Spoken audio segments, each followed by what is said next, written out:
Welcome back viewers, آپ دیکھ رہے ہیں پروگرام براس ٹیکس جی، اور میں بتاتی چلوں ہم یہاں بات کریں اقبال کی فکر کے حوالے سے. پلیز زید صاحب کنٹینیو.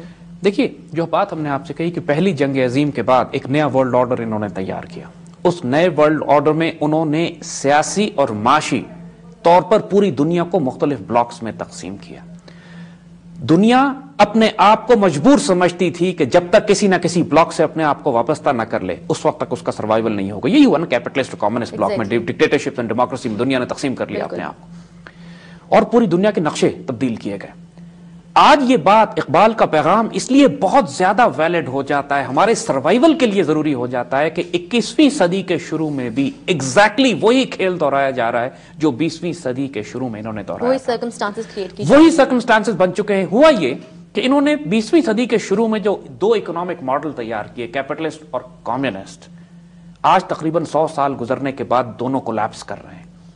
کمیونسٹ تو کولیپس ہو ہی چکا ہے، کیپٹلزم بھی اب کولیپس کر رہا ہے، اور اب یہ دوبارہ سے ایک نیا ورلڈ آرڈر تبدیل کرنا چاہتے ہیں. پوری دنیا کے نقشے ایک دفعہ پھر تبدیل ہونا چاہتے ہیں. اسی وجہ سے وار آن ٹیرر کے نام پہ جو پوری دنیا میں انہوں نے جنگ مسلط کی ہے، یہ وار آن ٹیرر نہیں ہے، یہ تیسری جنگ عظیم ہے. اور اس کا مقصد وہی ہے جو پہلی جنگ عظیم کا تھا، جو پہلی جنگ عظیم کے بعد ایک پوری دنیا پہ انہوں نے اپنا اکنامک آرڈر قائم کیا تھا. ان کی اکانومیز کولیپس ہو رہی ہیں، ان کا سوشل فیبرک تباہ ہو چکا ہے، ان کا معاشرہ تباہ برباد ہو چکا ہے، ان کی فوجی طاقت تقسیم ہو چکی ہے. اور اس وقت زائنسٹ کو، ان کے بینکنگ سسٹم کو، اپنے اس پورے نظام کو قائم رکھنے کے لیے پوری دنیا کو تباہ برباد کرنا ہے، تاکہ اب کیپٹلسٹ اور کمیونسٹ بلاکس میں یہ دنیا کو تقسیم نہیں کرنا چاہتے. اب یہ ایک گلوبل ورلڈ آرڈر بنانا چاہتے ہیں جس کی کامن کرنسی ہو، کامن حکومت ہو، کامن ایک حکومت ہو. جو گلوبل ورلڈ آرڈر، یہ گلوبل گورنمنٹ بنانے کا جو کانسیپٹ ان کا ہے، اب یہ اس کے قریب پہنچنے والے ہیں. یہ سمجھتے ہیں یہ دجال کے نظام کی اب فائنل مینیفیسٹیشن ہے، اس کی فائنل شکل ہے جو اب سامنے آ رہی ہے ہمارے.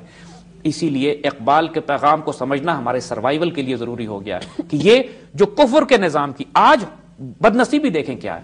ہمارے ملک میں بھی تمام دانشور، تمام مفکر، تمام میڈیا، تمام سیاسی جماعتیں، حتیٰ کہ مذہبی علماء اور جماعتیں آج بھی جمہوریت کا راگ الاپ رہی ہیں.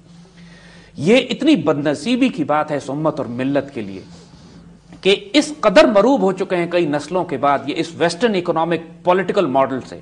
ان کا جو اکنامک ماڈل ہے سود اور ربا پہ جو بیس کرتا ہے، ان کا جو پولیٹیکل ماڈل ہے جو ڈیموکریسی یا ڈکٹیٹرشپ پہ ڈیپینڈ کرتا ہے، ہمارے بڑے بڑے دانشور اس سے باہر نہیں نکل پائے. دیکھیں، ہماری باتیں بہت سخت لگیں گی لوگوں کو، کیونکہ یہ باتیں اب بہت زیادہ چوٹ لگائیں گی کہ اگرچہ بت ہیں جماعت کی آستینوں میں، مجھے حکم اذاں لا الہ الا اللہ. ہم بات کریں گے اب، اس لیے کہ بہت وقت ہو چکا ہے امت کو، ملت کو بیوقوف بناتے ہوئے ان لوگوں کی طرف سے.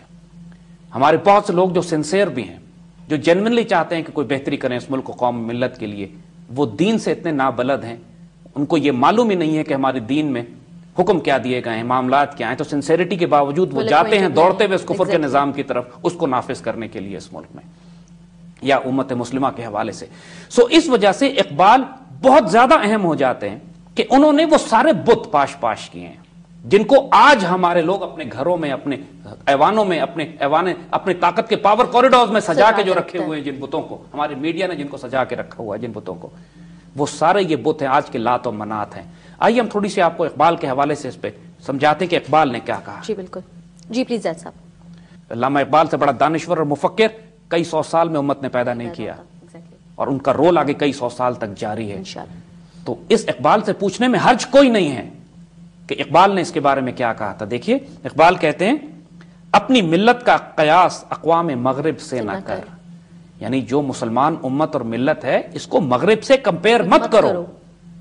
Do not try to take your ideas from the west. مغرب سے اپنے آئیڈیاز، اپنی آئیڈیالوجی، اپنا پولیٹیکل سسٹم، اپنے اکنامک ماڈل، اپنا سب کچھ جو تم مغرب کی طرف دیکھتے ہو کہ مغربی جمہوریت نہ کرو. کیوں؟ خاص ہے ترکیب میں قوم رسول ہاشمی. جو حضور صلی اللہ علیہ وسلم کی قوم ہے اس کی کیمسٹری مختلف ہے، ہم خاص ہیں ترکیب میں. ہماری کیمسٹری، ہمیں جس وجود پہ بنایا گیا ہے، ہم جس اجزاء سے مل کے بنے ہیں، یہ خاص ہے، ایکسکلوسیو ہے. ہمارا کوئی کمپیریزن نہیں ہے مشرق اور مغرب کی ڈیموکریسی اور ڈکٹیٹرشپ کے ساتھ، یا ہمارا کوئی کمپیریزن نہیں ہے ان کے اکنامک سودی ماڈل اور کیپٹلسٹ اور کمیونسٹ ماڈلز کے ساتھ. ہمارا اخلاق، تہذیب مختلف ہے. We are different people. ان کی جمعیت کا ہے ملک و نسب پر انحصار. وہ جب اکٹھے ہوتے ہیں تو نیشنلزم کی بنیاد پر اکٹھے ہوتے ہیں، یا وہ اکٹھے ہوتے ہیں تو اپنی ایتھنک لینگویج اور یا قومیت کی بنیاد پر اکٹھے ہوتے ہیں. مثال کے طور پر کوئی جرمن یہ نہیں کہتا کہ فرینچ ہسٹری کو کہ وہ ہماری تاریخ تھی، کوئی فرینچ یہ نہیں کہے گا اسپینش ہسٹری کو کہ وہ ہماری تاریخ تھی.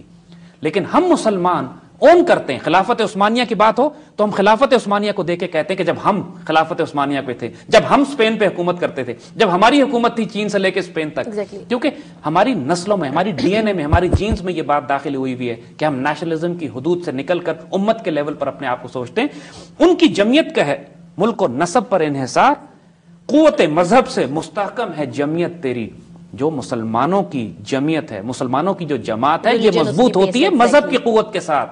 نیشنلزم, لینگویج, عصبیت, تعصبات جاہلیہ پہ نہیں ہوتی. دامن دین ہاتھ سے چھوٹا تو جمعیت کہاں؟ اگر دین تم نے اپنے ہاتھ سے چھوڑ دیا پھر تمہاری جماعت کو کیا حال ہوگا, کہاں رہ جاؤ گے تم؟ اور اگر جمعیت ہوئی رخصت تو ملت بھی گئی, اور ایک دفعہ تمہاری جماعت تباہ ہو گئی تو تمہاری امت تباہ ہو جائے گی.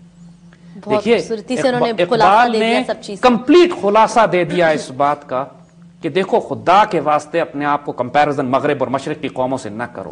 ان کی بنیاد ہی کچھ تم خاص ہو, خاص ہے ترکیب میں قوم رسول ہاشمی. وہ لوگ قومیت پہ, نیشنلزم کے اوپر, اپنی زبانوں پہ اپنی بنیاد رکھتے ہیں. فرینچ بولتے ہیں, جرمن بولتے ہیں. ان کی آپس کے فساد تصادم, اختلافات, تعصبات ان قومیت پہ ہیں. اس امت قوم رسول ہاشمی کا نہیں ہے یہ سب کچھ. ایگزیکٹلی زید صاحب, سوری, یہاں سے ہم کنٹینیو کریں گے اپنی گفتگو کا سلسلہ. وقت ہوا چاہتا ہے ایک بریک کا. بریک کے بعد دوبارہ حاضر ہوتے ہیں.